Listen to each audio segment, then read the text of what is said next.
Hi, நான் தான் அவங்க ஜீனி வாங்கி பேசுகிறேன். என் கூட படிக்கிற நண்பர் ஒருத்தரோட ப்ளூடூத் நெக் பேண்டோட மதர் போர்டு போயிடுச்சுன்னு என்கிட்ட சொல்லி கொடுத்துருந்தாரு, மாற்றி தர சொல்லி. அது என் கைக்கு வந்து ஒரு வாரம் ஆச்சு. இருந்தாலும் அதை மாற்ற முடியல. ஏன்னா அதுக்கான போர்டு என்கிட்ட கிடையாது. எதர்ச்சியாக என் பழைய பொருளெல்லாம் தேடி பார்க்கும்போது அதில் பார்த்தீங்கன்னா டைப் பி உள்ள ப்ளூடூத் நெக் பேண்டோட போர்டு கிடச்சிச்சு. சரி அப்படின்னா மாற்றிடுவோம்னு சொல்லி ரெடி பண்ணலாமேன்னு எடுத்துக்கிட்டாச்சு. அவர் பழைய போர்டில் இருக்க ஸ்பீக்கர் ஒயர்லாம் சால்ட்ரிங் பண்ணி ரிமூவ் பண்ணியாச்சு. அவர் புது போர்டு கரெக்டாக ஃபிட் ஆகுதான்னு ட்ரை பண்ணி பார்த்தேன். பார்த்தீங்கன்னா வேலையை செய்யல. அப்புறம் என்ன பண்ணேன், சால்ட்ரிங் மூலமாக இந்த புது போர்டு உட்கார அளவுக்கு தேவையான அளவுக்கு ஃபுல்லாக இருக்க ஃபீச்சர்லாம் கட் பண்ணி கரெக்டாக ஃபிட் ஆகிற மாதிரி எடுத்துக்கிட்டேன். அப்புறம் ஸ்பீக்கர் ஒயர்லாம் பார்த்தீங்கன்னா லைட்டாக ஸ்லீவ் மாதிரி மேலே கொடுத்துருப்பாங்க. அது தீக்குச்சி மூலமாக தீ பற்ற வச்சு மேலே இருக்க ஸ்லீவ்லாம் எடுத்துகிட்டு கனெக்ஷன்லாம் கரெக்டாக பார்த்து கொடுக்க ஆரம்பிச்சு. அப்புறம் இதே மாதிரி வீடியோ பார்க்கறதுக்கு நம்ம சேனலை மறக்காமல் சப்ஸ்கிரைப் பண்ணி லைக் பண்ணி நிறைய பேருக்கு ஷேர் பண்ணிவிடுங்க.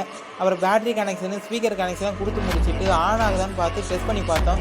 கரெக்டாக வேலை செஞ்சிச்சு. அப்புறம் ஃபோனோட கனெக்ட் ஆகுதான்னு பார்த்தேன். ஃபோனையும் கனெக்ட் ஆச்சு. டெஸ்டிங்லாம் முடிச்சுட்டு ப்ளூடூத் நெக் பேண்டுக்கான கவரை மாட்டி அவர்கிட்டே கொடுத்துட்டேன். அப்புறம் மாட்டு கோமியத்தை வச்சு பேட்டரி ரெடி பண்ணியிருக்கோம். அதுக்கான வீடியோ லிங்க் கீழே தரேன். மறக்காமல் பார்த்துட்டு அது எப்படி வச்சுருந்து கமெண்ட் பண்ணிட்டு போயிருங்க.